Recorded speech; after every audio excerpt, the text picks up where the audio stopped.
అట్లా శ్రీకాంత్ మరి తెలంగాణ రాష్ట్రం అనేది చెప్పేసి మరి కేసీఆర్ గారిని మరి మన ఖమ్మంలో అరెస్ట్ చేయగానే అంతకుముందు నుంచి కూడా జై తెలంగాణ అనేది ఒక రోజు నేను హైదరాబాద్ ఉప్పల్లో దిగగానే మెడలో టీఆర్ఎస్ కండ ఉంది. నన్ను చూసిండు ఎంత ఆడవాళ్ళని అంతా మీటింగ్ ఏడుకో తీసుకుపోతుండు. రామంతపుర్లు ఉండేది దిమ్మే కట్టిండు. రామంతపుర్లా గొడవ చేసిరట. రామంతపుర్లో నువ్వు ఎవరు ఎక్కడి నుంచి వచ్చి నువ్వు వీడే దిమ్మె కడుతున్నావు టీఆర్ఎస్ దిమ్మని బాగా గొడవ చేసిరట. కొట్లాట అయింది. అంతా మా అక్క చెల్లెళ్ళంతా రామంతపుర్లు ఉంటారు. తెలియదు మీ వాడికి ఇట్లా వాడిని దిమ్మ కట్ట నీళ్ళే గొడవ చేసిరంటే నీకెందుకు రా దిమ్మలు ఏం దిమ్మ అనగా నేను ఎక్కువ పట్టించుకోలే. ఆ జెండా తీసి జోగులో పెట్టుకున్నాడు. ఏంటిదిరా నీ మెల్లి వేసుకున్నది ఏంటిదిరా అంటే ఏం లేదు మమ్మీ అన్నాడు. నాకు ఈ పాటలా ఇట్లా తిరుగుతున్నాడు అని కూడా చెప్పలే తెలియదు కూడా.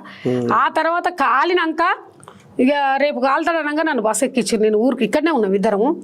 ఊరికి బస్సు ఎక్కించిండు. నేను వెళ్ళిపోయిన తర్వాత ఇక మళ్ళీ తెల్లారే ఈయనను తీసుకొని నువ్వు రా మమ్మీ రేణుకెళ్ళమ్మ కాడికి పోదాము.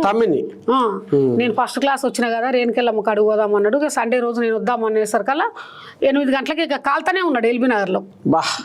మా అన్నయ్య ఏఎస్ఐ ఎల్బీనగర్లో ఉంటాడు. వాళ్ళ ఇంట్లో ఉన్నాడట.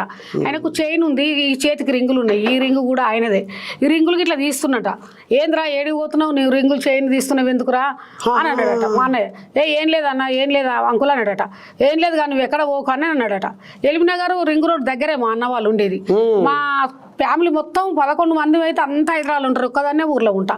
వాళ్ళంతా చుట్టుపక్కలే ఉన్నారు. వచ్చిండు పెట్రోల్ పోసుకొని కాలుతుంటే వీళ్ళ ఒక ఫ్రెండ్ వాళ్ళ మ్యారేజ్ అవుతుంది నేను వస్తాను నేను వచ్చిందాక అన్నం ఏం తినకండి అని అన్నాడట. అరే పోరాటం ఇట్లా చేస్తారు ఏమన్నా పోసుకునేవరా అని వాళ్ళ దోస్తులు అన్నట. నాకేమైందిరా నేను ఎందుకు కొట్లాడతారా అన్నాడట. మొత్తం పెట్రోల్ పోసుకుంటూ కాలిండు. అయిపోయింది. ఇంటికి వచ్చేసరికల్లా ఇట్లా మీ బాబు కాలిండి అని అంటే మా బాబు ఎందుకు కాలుతాడు మా చెల్లె వాళ్ళకి ఇట్లుండి బాంబు వేసిరంటే బాంబులు పిల్లలు కాల్చుకునే బాంబు అనుకున్నా. ఇంత కాలిండి అనుకోలేదు. నన్ను తీసుకొచ్చారు ఎల్బీనగర్ రింగ్ రోడ్లో ఆపిరు. ఆపితే ఆ మాంసం ముద్దలు అంబేద్కర్ విగ్రహానికి కారి ఇట్లా ఈ శర్మం అంతా అంటుకొని ఇట్లా ముద్దలు పడ్డాయి. 78 కేజీలు ఉన్నాడు అబ్బాయి. బాగా ఫిజికల్గా ఉండేటోడు. మాంసం ముద్దలు ఎన్ని పడ్డాయి. ఇట్లా స్మెల్ వస్తుంది. కొంచెం ముందు ఆ పురి నాకు గావరైతుంది.